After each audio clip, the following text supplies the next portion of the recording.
Next episode of Inspired by Joe in 3 minutes. On this episode, I will share insights on a term called cargo cult.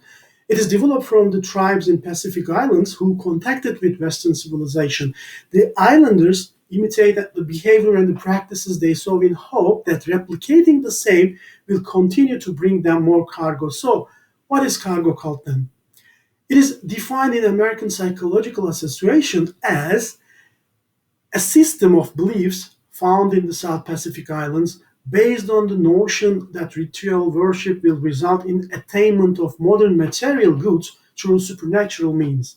It is originated in indigenous religious practices back in the 19th century and was altered, stimulated, and broadened from contact with Western cultures during World War II, when military forces stationed in the islands received regular deliveries of goods by air.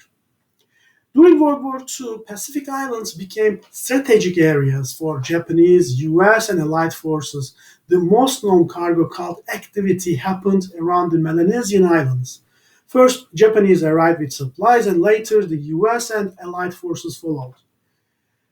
The islands were used as military bases where equipment and supplies airdropped, shipped to troops on these islands. Clothes, medicine, canned food, tents, weapons, and other goods arrived in variety of quantities for the soldiers, who often shared some of them with the islanders, who were their guides and hosts. This continued during the war. With the end of the war, the military abandoned the air bases and stopped dropping cargo to islands. In attempts to get cargo by planes or ships again, islanders decided they could make the cargo flow again by copying as similar as possible the rituals and same practices they had seen from the military personnel. Cult behaviors led islanders to replicate the day-to-day activities and to dress similar styles to perform ground ceremonies with wooden made or remade weapons. The islanders built airplanes from wood and other materials they had. They carved headphones from wood and coconut shells, wore them in fabricated control towers. They waved the landing signals while standing on the runways. They lit signal fires and torched to light up runways and lighthouses. They made all replicas and hoped to attract more airplanes to continue bringing cargo with full of supply of materials. It didn't work for the islanders, but as a great metaphor and lesson, it should work for the business life.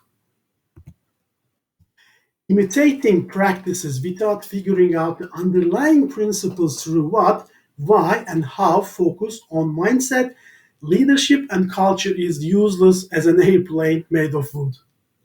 Having a copy and paste approach, we like to think that there is a simple and understandable answer to our problems. We think that if we do exactly the same, then everything will be perfect. It is easy to explain and to justify. Why did you take this action? Because some of the most successful companies in the world do the same. Phil Rosenwick's book, The Halo Effect, also analyzes what leads to cargo cult management.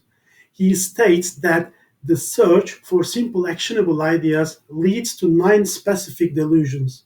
Here are some delusion examples.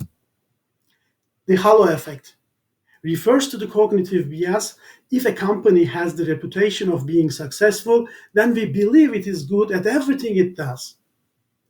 The delusion of correlation and causality. Just because a process or a behavior is found in a successful company, it doesn't mean that replicating it will bring success to your company as well. To explain causality or to isolate the impact of just one variable, you must compare data over time.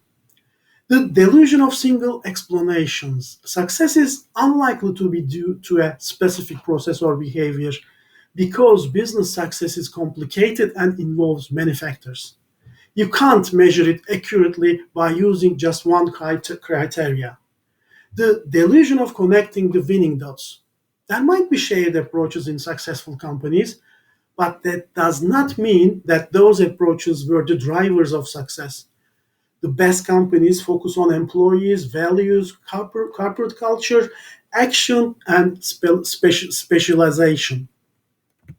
As a summary, if you want to be successful on any best practice approach, First, you need to understand underlying principles and the basic rules.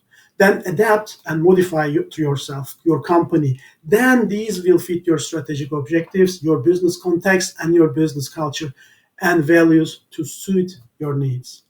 That was the end of this episode. Thanks for listening, and I hope you find it useful. So, see you next in the next episode. Bye.